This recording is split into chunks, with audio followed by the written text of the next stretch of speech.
But yeah, last word. It's a great gun, just not in PvE. This is a Crucible. This is everyone's Crucible baby. Everyone loves this in the Crucible. The only guns that are arguably better than it in the Crucible, the only primary that's better than it in the Crucible, arguably. At this point, some would say Red Death. I disagree. I don't really like this gun in the Crucible. I think this is more you just kind of have to have more of a feel for it to work.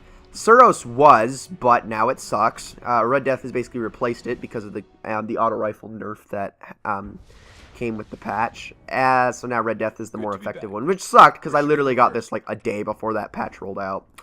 Or no, actually, I think it might have even been after. Thorn is arguably on par with the last word in the Crucible, and at times I have had better... seriously, that's what all the freaking missions are out here? Okay. But you know, at times I have had more success with Thorn, especially in the Iron Banner. I don't know what it is in the Iron Banner. When I'm running the Iron Banner, I just don't have as much luck with the last word. I don't know. It might just be me. But here's the thing. Let me just show you how this works. That is the whole thing about the last word, is how you can fire it like that. When you're in the Crucible, you can just take things out so fast. It's literally, in regular Crucible, it's 4 body shots and 3 headshots to kill for a kill on this thing. It's fast. It's a fast killer. And that's why I like it. But you got to make sure your shots land. And that is why you need the stability that this thing provides. And it does get really good stability. Don't get me wrong, which is... thankfully, which is why I've run all these perks into the ground, getting perfect balance, and then also this as well, which increases the stability even more. You do need that, but it has it, and it's a good gun. Now let's move on to, well, the opposite of a good gun. I mean, that's really the best way I can put it. No Land Beyond. Yeah, I'll just explain this gun for a minute while we drive. No Land Beyond is, well, it's a primary sniper rifle. This sounds cool, right? Like, hey, I can use a sniper rifle in my primary slot. If only, in fact. I don't even want to fire the last word yet. Or the last word, sorry, the No Land Beyond. This gun is, golly, okay, like, I swear he's healing. Yeah, that's what happens when my connection decides to just go bad for whatever reason. This gun, worst gun in the game, okay? We'll start with that. It is the worst. It is, hands down, the worst exotic, worst gun. Just the worst gun in the game. You'd be better off using a white in, well, I wouldn't say in PvE, it'd be flat out the worst, because, okay, that is, I'm getting gypped on these kills here.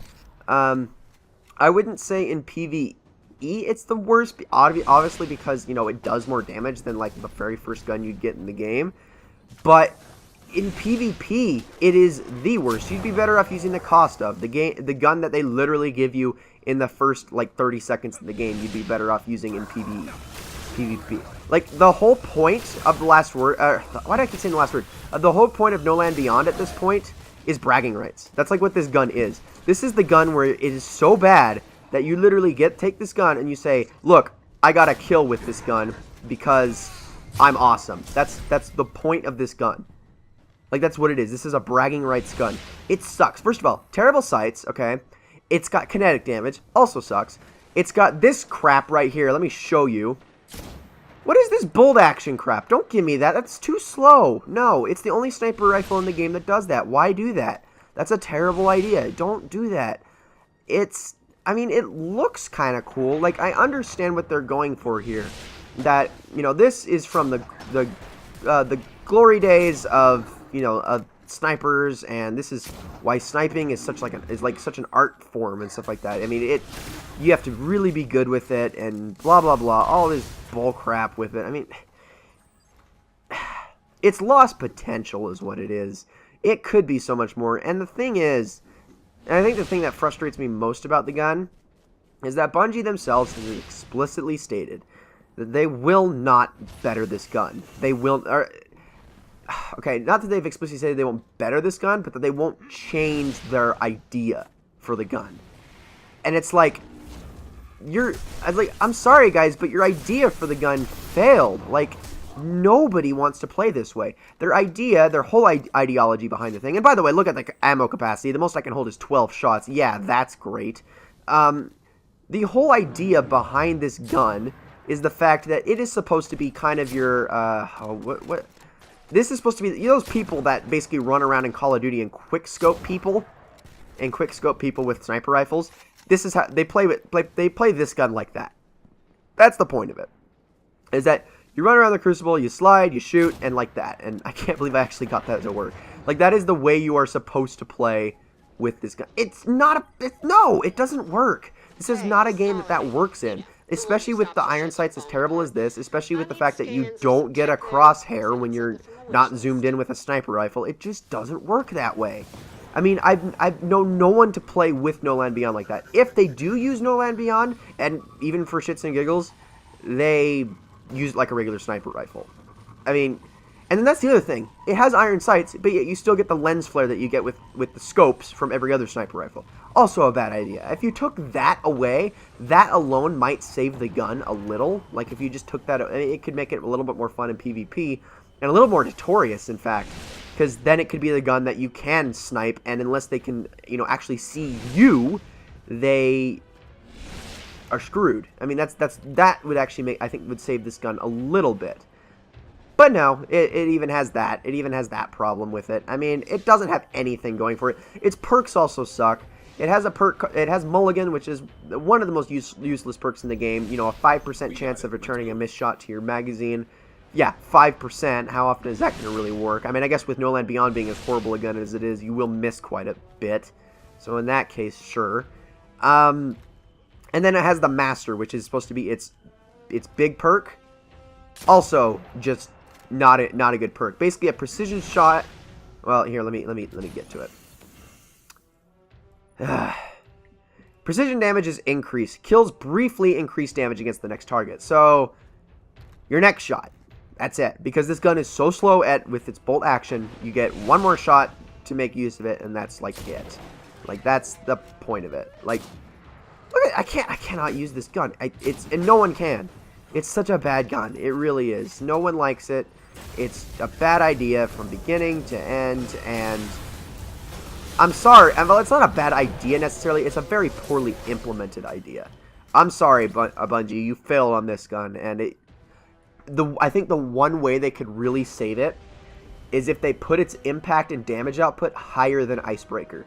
If they could do that in and of its own, like they made it a high damage output, that would be nice. But they also stated that that won't be it either, because they said, wouldn't it be a little cheap if we had a primary weapon that could, you know, one-shot people all the time?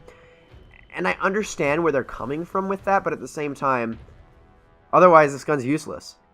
Alright, on to the next one, which is actually a very, very good gun. Not like Icebreaker. This is Thorn. This is, the horror stories people could tell you about this gun. Well, I had a horror story with getting the gun, but that aside, since then it actually hasn't been so bad. I actually am very glad I got this gun. You get this through an exotic weapon bounty called Light in the Dark. Basically, the entire thing is centered around the Fogoth strike. You take care of that. You do a few little tasks, and then you have to go after Zyor the Unwed in a modified version of the Fogoth strike. The Zyor the Unwed is a wizard that spawns at the end of the strike, and I should be going after bounties while I'm doing this. It spawns at the end of the strike. If you wait long enough and do enough damage to Fogoth, basically you have to put him down to about a quarter health. Which, by the way, I don't think a lot of people have realized that you need to do that with Fogoth if you want the ship to appear. You basically have a drop ship appear, and you kill Zyre, and you get this gun at the end of the bounty. It's not easy. It's at least not when you first get it, because you're likely to first get that mission when you're only at level like 22, 23. And the strike is level 26 and has the epic modifier, which can otherwise only be seen in Nightfalls. And it's a pain in the ass modifier to deal with. It really is. I mean, the shields are a pain, especially for the Fogoth strike, because it's knights that have it. And knights are already a pain in the butt themselves. I mean, the sword ones kick your trash. I mean, their hive boomers are incredibly annoying. knowing guns to deal with. I mean, it's a pain. It's really, really a pain to go through that strike. Now, I have helped another person run through it since, and running through it at level 31, well, that wasn't a pain. That was actually incredibly easy. I never died once. I mean, it's not that hard when you're helping out other people, and if you're running it at a higher level. But I got it for the first time at level 25, is when I tried to run through it, and I was actually, so that put me a level under. And you can't matchmake with it either. You have to go to like an LFG site and like look for people to group up with you. And yeah, that was difficult. That was difficult to do, especially since the first 2 times I tried it, they bailed on me because they didn't want to wait that long. Until finally I found a group who decided they were smart enough to use mic communication, at least between each other, because I can't mic up. And voila, everything was saved, salvaged. We all got Thorn together, and it was great. And we've actually since done quite a few things together, me and those other guys. But anyways, so yeah, that's Thorn. It's a good gun. And if you couldn't already tell what it does, I guess I could explain it to you. Thorn. Let's move. What? Class armor. Oh, class armor. Okay, well, I guess that'll just appear in my... Wait, hold on. Yeah, that'll just appear in my lost items area from the postmaster. But yeah, if you couldn't already tell what Thorn does, basically, you hit an enemy, and it slowly starts to wear their health down for a few seconds after you hit them. That's really all there is to it. It does penetrate enemies as well, so if they're in a row, it shoots through them and it can kill more than one in one shot. I mean, that's pretty nice, too. But Thorn, I don't know. It's okay in PvE. I think it's actually better suited for PvP.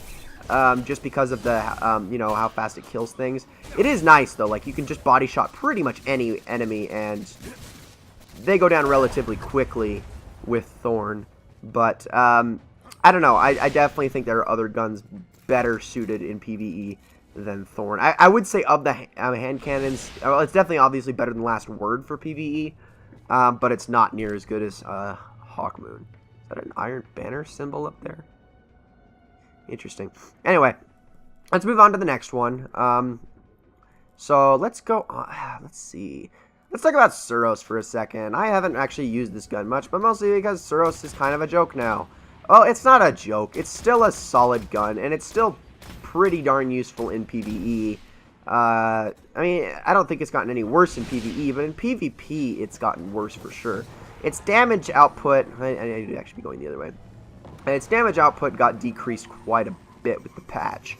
And that's kind of what kills it in the long run. Its perks are still good. The thing about SUROS Regime is killing enemies gives you health back. Basically the same thing as Red Death. Nothing more or less to it. But its other perk is actually sort of useful as well. As you can see, when I'm firing from the hip, it fires like that. When I'm zoomed in, it fires a lot slower, but it deals more damage when I'm zoomed in. So, damage difference, 88. Well, let's see. 88 there, 117 there. As you can see, zoomed in, more damage. That's really the whole thing about Soros. It's nice. It's a good gun. I mean, its stats are actually very well balanced. Like, let's take a look at it. Darn good impact for an auto rifle. Rate of fire is nice. High stability. Good reload, good range. It's just a balanced auto rifle that unfortunately took a hit that just makes it slightly less useful than Red Death, consequentially making it almost useless in PvP. But it's still a good gun. I can't really figure out anything bad with it other than the fact that it has the same problem every auto rifle has now. That's really all there is to it.